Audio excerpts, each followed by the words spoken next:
트럼프 대통령은 예고했던 대로 우리 시간으로 어젯밤 11시부터 호르무즈 해협 역봉쇄 조치를 시작했습니다. 이번 종전 협상의 핵심 카드인 호르무즈 해협 역봉쇄에 나서면서 이란에 대한 고강도 압박을 하겠다라는 의도로 보이는데 어떻습니까, 교수님? 트럼프 대통령 뜻대로 역봉쇄 조치에 어떤 효과가 있을까요? 사실 이 봉쇄 자체가 이미 놓여져 있는 장벽을 하나 더 세우는 거잖아요. 예. 그러니까 결국은 지금 뭐 유가가 올라가는 상황에서 당연히 유가를 멈추기는커녕 더 올라가는 게 불가피해요. 근데 예. 이제 왜 이렇게 했냐?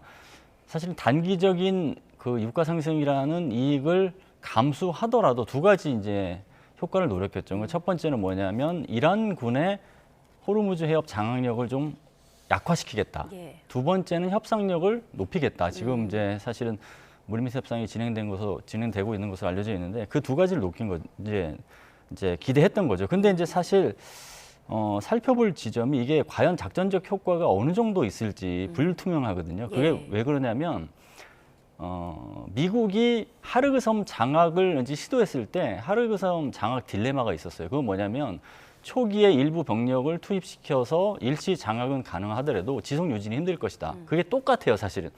그 봉쇄 작전 자체도 지금 15척이 투입됐다고 하는데 15척을 2주, 3주, 뭐 4주 내내 거기에 이제 작전을 시킬 수는 없는 것이거든요. 해상 보급도 해야 되고, 그러니까 결국은 그 기름도 필요하고, 그다음에 주부식도 필요하고, 그다음에 뭐 이 정비 소요도 필요하거든요. 네. 결국은 그 딜레마가 똑같이 있기 때문에 이것은 이제 불투명한 부분이 좀 있고요. 또 한편으로는 이란의 이제 대응 명분을 이제 제시해 주는 측면이 있습니다. 이제 이렇게 휴전 기간에 봉쇄 작전을 하니까 이란에서는 이게 미국이 시작한 어떤 그 긴장 요소니까 이거에서도 대응을 해야 된다. 그런 과정에서 촉발 요인이 발생을 해서 휴전 기간이 깨질 수 있는 위험 요소까지 있는 것이거든요. 예. 그러니까 원래는 둘 다 합의를 원하고 휴전을 지키기 원했지만 현장에서의 화약고가 촉발 요인이 돼서 그 휴전이 파기될 수 있는 거거든요. 그런 측면에서는 이제 불리한 측면이 없지 않아 좀 있죠. 네, 말씀해 주신 대로 이란은 역봉쇄 조치에 대해서 불법이며 해적질이다라고 강하게 반발하고 나섰습니다. 말씀하신 대로 오히려 호르무즈 해협 부근의 어떤 무력 충돌만 야기하는 그런 꼴이 된 게 아니냐 이런 지적도 있는데요. 어떻게 보세요? 네, 그렇습니다. 우리 박 교수님께서 잘 설명해 주셨듯이 사실 이렇게 되면 호르무즈 해협에서 미국과 이란 간의 무력 충돌 가능성이 한참 높아졌죠. 왜?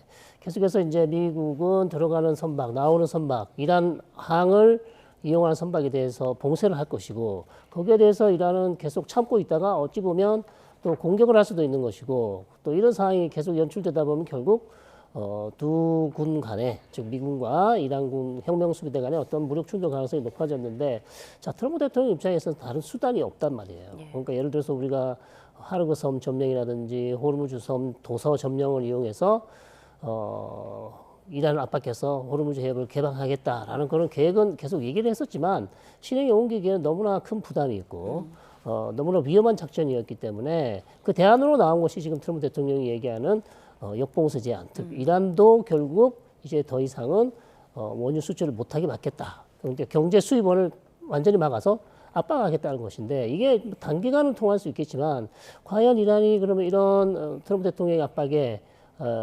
굴복하고 협상 테이블로 나와서 트럼프 대통령이 원하는 어떤 조건을 들어줄 수 있을까? 네. 거기에는 이제 의문점이 남는다는 것이죠. 미국의 역봉쇄가 이란의 어떤 빌미만 준 게 아닌가라고 우려되는 부분이 이란이 국영방송을 통해서 이런 메시지를 냈습니다. 바브엘 만데브 커밍순, 바브엘 만데브 해협까지 봉쇄에 나서는 게 아니냐 이런 가능성이 나오고 있는데 어떻게 예상하세요? 네, 그렇습니다. 저희가 이제 후티가 한 달 정도는 이 전쟁에 참전하지 않았죠. 그래서 한 2주 전부터 이스라엘 쪽으로 탄도미사일 발사하면서 사실상 이 전쟁에 참전하게 됐습니다. 그 이유는 뭐 이란 쪽에서 계속 이 전쟁에 참전해야 된다 계속 요구를 했었고요.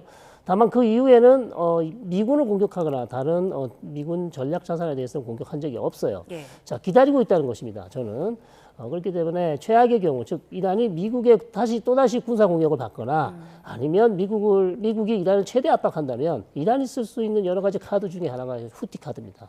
결국 그렇다면 바벨 만데브 해협을 막아서 홍해도 봉쇄해서 결국 아시아에서 유럽으로 가는 가장 중요한 해상로죠. 그러니까 스웨즈 운하를 통과하지 못하도록 막음으로써 또다시 세계 경제 또 하나의 큰 압박 요인을 만들어냅니다. 그렇다면 이제 호르무즈 해협도 막히고 그다음에 홍해도 막히고 스웨즈 운하도 막히는 이런 상황이 되기 때문에 항상 물류망이나 아니면 유가 계속 올라갈 수밖에 없는 그런 요인이 되겠죠. 그렇기 때문에 이란으로서는 가장 중요한 카드 중에 하나를 지금 쥐고 있다 이렇게 말씀드릴 수 있겠습니다.